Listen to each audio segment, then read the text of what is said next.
देसी हरियाणवी सिनेमा के सुपरस्टार उत्तर कुमार वही भोला भाला राजी जिसने गांव की गलियों से निकलकर करोड़ों दिलों में जगह बनाई, लेकिन आज वही नाम विवादों की घेरे में है। राजे बोलजा से लेकर सादगी तक जिन कहानियों ने दर्शकों की आंखों में आंसू ला दिए, आज उन कहानियों के पीछे एक और कहानी सामने आ रही है। एक बेहद गंभीर, बेहद संवेदनशील कहानी। उत्तर कुमार पर उन्हीं की फिल्म के साथ ही अभिनेत्री ने आरोप लगाए हैं। शादी का झांसा, काम दिलाने का वादा और फिर यौन शोषण।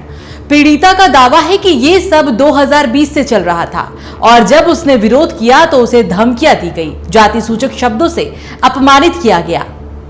तो क्या ये है असली चेहरा उस अभिनेता का जिसे लोग हरियाणवी सिनेमा का आमिर खान कहते हैं, या फिर ये कहानी भी उतनी ही फिल्मी है जितनी उत्तर कुमार की खुद की जिंदगी।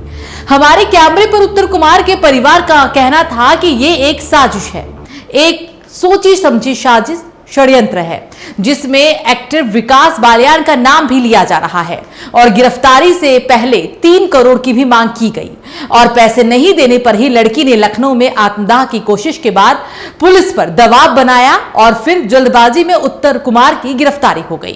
बिल्कुल झूठ बोल रही है वो। उसे 3 करोड़ रुपए चाहिए कि मुझे 3 करोड़ रुपए दे दो। 3 करोड़ रुपए फ्री किया मैं? 5 साल पहले कहाँ चली गई थी वो? जीव आरोप क्यों नहीं लगाया? अगर जीव आरोप लगाना था तो जीवी लगाती। अब क्यों लगाया? 5 साल बाद उसने कही कि मेरे साथ बलात्कार कर दिया, मेरे साथ शादी नहीं करी, फलाने। अरे इतनी वो 55 साल की उम्र का, तू 25 साल की, बताओ तेरा कहाँ, उसका क्या परिवार नहीं है? उसका बीवी बच्चे सारा परिवार है, उसके लड़के की शादी भी हो रखी है। वो शादी के लिए क्यों करेगा उससे? अब शादी के लिए मेरे से शादी नहीं करी, शादी नहीं कहाँ क्यों करेगा वो शादी तेरे से? तू अगर तुझे इतने पैसे की जरूरत है ना तो कहीं जाकर ना, कल क्यों नहीं आई कोर्ट में? वो अगर उसे पैसे की जरूरत थी तो वहाँ कहती इनको मुझे पैसा चाहिए या मेरे साथ शादी करे, तो कल कोर्ट में क्यों नहीं आई? वह कोर्ट में तो नहीं आई वो कल। तो वहीं इसी बीच जब हमारे चैनल ने पीड़िता और उसके परिवार वालों से संपर्क किया तो उनका कहना था कि हमें इंसाफ चाहिए, पैसे कभी भी किसी ने कोई नहीं मांगे। कौन वो महान व्यक्ति है जिसके पास भव्या ने कॉल किया है कि मुझे 3 करोड़ रुपए चाहिए? कृपया करके वो हमारे सामने आए और मुझसे ज़रूर मिले आगे कि भाई कि भव्या ने 3 करोड़ रुपए मांगे हैं। जिसमें भी हिम्मत है भव्या के नंबर पे कॉल कीजिए और मुझसे कांटेक्ट कीजिए। मैं उसको जवाब दूंगी कि 3 करोड़ रुपए उसने मांगे हैं या नहीं मांगे हैं, क्योंकि 3 करोड़ रुपए अगर उसे मांगने होते वो पहले से ही मांग लेती। और वैसे भी अगर हमें किसी से पैसे मांगने होते हैं हम डायरेक्ट बोलते हैं, कभी मुझे इतने पैसों की ज़रूरत है, मुझे ज़बरदस्ती राजी नहीं राजी गैर राजी मुझे ये पैसे चाहिए। ऐसे कुत्ते बिल्ली पालेंगे क्या हम पैसों के लिए? कभी हमने उससे बोला है क्यों कहेंगे भाई? दुनिया का काम है भोंकना, मुझे फ़र्क नहीं पड़ता समाज क्या कहता है क्या नहीं कहता है। आज समाज हमारे साथ नहीं है, हम कहते भाई समाज हमारे साथ है, हम क्यों कहें? समाज हमारी परेशानी में हमारे काम आता है? नहीं आता। तो मैं सिर्फ ये जानना चाहती हूँ कि कौन वो महान व्यक्ति है जिन्होंने ये बोला है कि भाई भव्या ने 3 करोड़ रुपए मांगे हैं, जिसकी हैसियत शूटिंग पे 5,000 रुपए पर डे देने की नहीं थी। वो 3 करोड़ रुपए क्या खाक देगा? पीड़िता ने हमारे चैनल पर साफ शब्दों में कहा कि वो कोई अकेली लड़की नहीं है जिसके साथ उत्तर कुमार ने घिनौना काम किया है।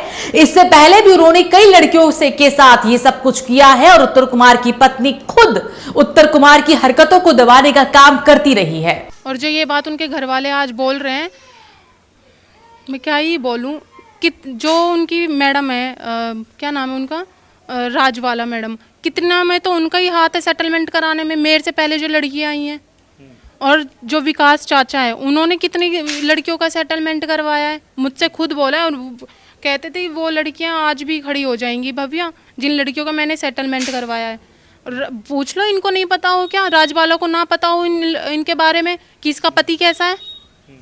इतना ही नहीं, पीड़िता ने यह भी कहा कि और भी कई लड़कियां हैं जिसके साथ उत्तर कुमार ने जबरदस्ती की है और हो सकता है कि आने वाले समय में वो लड़कियां भी सामने आकर उत्तर कुमार की असलियत पूरी दुनिया को बताए। बहुत लड़कियां आएंगी अभी सामने, बहुत ज्यादा। और जो ये जवान चलाने वाली लड़कियां, क्या ही बोलूं मैं। आपने कभी वो देखा है जो इतने सारे बाबा हैं जो जेल गए हैं, नाम तो मैं क्या ही लूँगी, आज के टाइम में भी उनको एक पिता की तरह मानते हैं। हमारे पिता हैं, हमारे गुरु हैं, ऐसे ही इनको माना जा रहा है। इस पूरे मामले को लेकर सीनियर एडवोकेट AP सिंह ने क्या कुछ कहा है, अब आपको ये भी सुनाते हैं। तो ये एक्चुअली ये दोस्ती और मित्रता के बीच बना हुआ केस है। कोई जानी दुश्मन नहीं, कोई जाति दुश्मन नहीं। सोशल मीडिया से कलाकार पैदा हुए।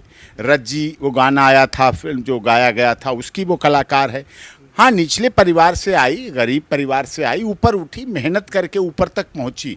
और उत्तर कुमार भी कोई बहुत पैतृक नहीं है, फिल्म इंडस्ट्री के फैमिली बैकग्राउंड नहीं है, नीचे से चल के आए, हरियाणा इधर उधर इन फिल्मों के लिए बनाया, छोटे छोटे गाने बनाए, छोटे छोटे रील बनाई, तो कई कलाकारों से मिले, कहीं इसके साथ कहीं उसके साथ। लेकिन फिल्मी इंडस्ट्री में अगर करैक्टर की बात करें तो वहाँ करैक्टर की बात करना, सोचना, जुबान पे लाना भी गुनाह है। लेकिन एक केस हो गया है, अब असहमति सामने आ गई है, तो केस हो गया तो पुलिस को रजिस्टर करना पड़ा। रजिस्टर के बाद जांच चल रही थी, इस बीच में एक और नई बीच में आ गई कि जो पीड़िता है उसने उत्तर प्रदेश की राजधानी लखनऊ में मुख्यमंत्री जी के वहाँ पर आत्मदाह का प्रयास किया। ये बड़ा दुखद रहा कि क्या पीड़िता चाहे उत्तर प्रदेश की चाहे कहीं की हो, क्या उसे न्याय पाने के लिए आत्मदाह करना पड़ेगा, क्या इस तक जाना पड़ेगा, ये दुखद है। तो सवाल अब सीधा है कि क्या देसी सिनेमा के सबसे चहेते चेहरे के पीछे छिपा है क्या एक हैवान, या फिर ये सिर्फ एक साजिश है जिसमें फंसाया जा रहा है उत्तर कुमार को।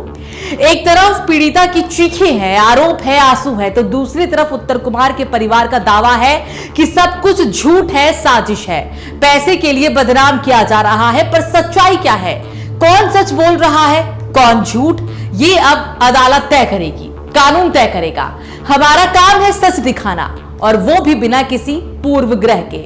हम ना किसी के खिलाफ है और ना ही किसी के पक्ष में, लेकिन जब मामला एक मशहूर कलाकार और महिला के सम्मान का हो तो हर शब्द, हर कदम बहुत सोच समझकर उठाना पड़ता है।